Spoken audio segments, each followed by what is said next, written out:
Uni-Mind 2.0 team build coming right up.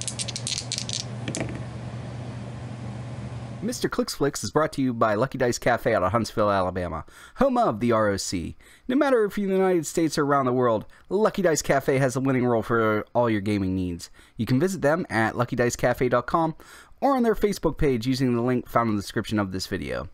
Alright guys, today we are doing a Heroclix meta / competitive team build. We are doing a, I call it a Uni-Mind 2.0 build. If you heard me on the Shots Fired podcast, I think that came out this week, maybe last week.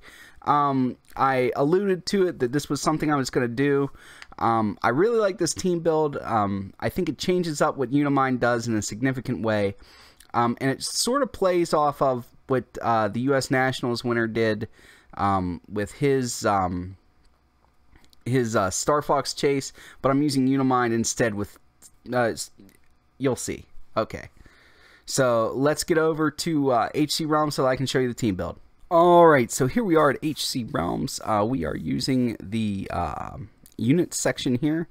We are using Uni-Mind at 150 points with 3 blue flame tokens. I would suggest Star Fox, the chase from Avengers Infinity, Cersei from Mighty Thor, and Makiri, the hypersonic and prob guy. I can never figure out how to say his name. Would be my 3 blue flames. So we all know what Uni-Mind does. He's got those +2 perplexes. He's got a pick of power. Now I know that Leech and whatever his other name, Darwin, is out there, but at this point it seems like a full-blown Green Lantern battery situation where it's something that really would hinder a few different teams, and it's just not showing up. So I'm gonna play like it's not gonna show up. So here we have Uni-Mind, decent stats, no move and attack, which kind of hurts him up front, but we got a couple different places to pick that from. Then we have Infinity from Avengers Infinity. We're running her at 75 points. She's got a 12 range, 2 target, pyrocosmic team ability, and she has barrier. She has outwit. At 75 points, at 10 attack with precision strike, isn't bad. I would say at this day and age, for 75 points, I would want an 11 attack. Would be pretty reasonable to expect, but she brings a lot of stuff to the table that we're going to take a look at here. So she's got a couple of traits and a special.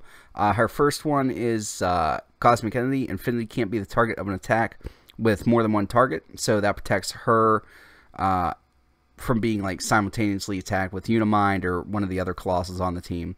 Then she has another trait, you can't kill the abstract Infinity. Other friendly characters modify speed and range +1, and opposing characters modify their speed and range -1. When Infinity is KO'd, this effect continues for the rest of the game. So, Uni-Mind has actually one of the longest ranges in the game right now at 10. Now, you know, obviously Infinity has 12, but I'd say 10 is kind of like that. That is a really good range. So we're amping that up to an 11, and we're chopping down the range of opposing teams. Then she has a special on her movement called Bend Space, Phasing Teleport, Sidestep. Adjacent friendly characters have free. Place this character in another square adjacent to Infinity. So something that I just realized that I forgot to tell you about is that the +1 and -1 things, you know, you replace and then modify. So if an opposing character was going to, say, try to running shot you, they'd have their movement and then subtract 1. So let's say they had a movement of 8, they thought they'd get to move 4, they only get to move 3, plus their range has been hacked down by 1. So you effectively reduce their range by 2, which is pretty significant if they're not on the ball for monitoring, you know, counting off their squares properly. But with this, since she's a Colossal, you know, she gets to sidestep 2 squares. And what I'm hoping is that you'll catch somebody off guard. So when she sidesteps, and then you'll be able to place Uni-Mind adjacent in front of her. So Uni-Mind's basically going to get to move 3 squares for free.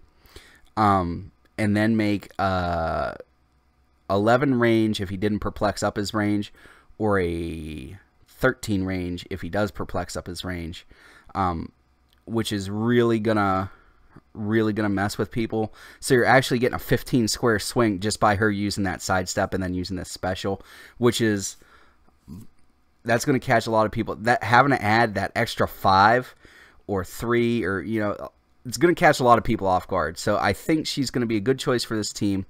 She's got that outwit. She's got barrier, which can be helpful on certain maps. She's a colossal, so it might not help her too incredibly much. But if you on an off turn with Uni-Mind, dump his perplexes into her defense, she's got a reasonable amount of survivability. Next up, we have Groot. He's on here on his Retaliator click. So he's got, actually, because of his Origin Before the Guardians trait, he has an 11 attack and an 18 defense, which is very respectable. He also has a 3 damage with a very important leadership. So he's going to be able to pull tokens off of Uni-Mind. This is a cosmic theme team. So it's going to be pretty cool with that.